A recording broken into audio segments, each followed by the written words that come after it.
Hey guys, today we're gonna make taco. For this project, I'll be using yellow, brown, red, green, and black. Black is optional because I'm gonna make a kawaii face on the taco. If you're not gonna make face, you don't need black. You will also need a 3D printing pen. You can use any brand, any model. Now without further ado, let's get started.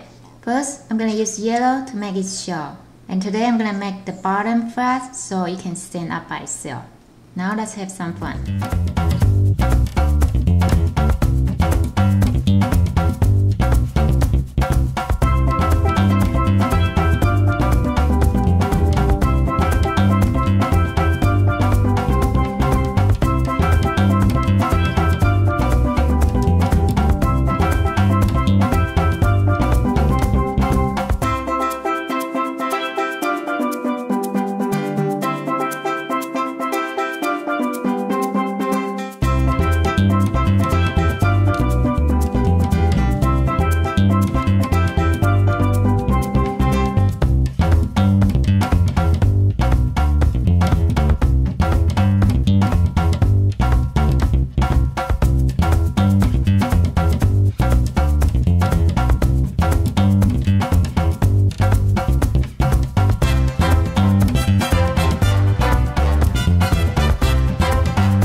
Finish our taco with a little smiley face on here.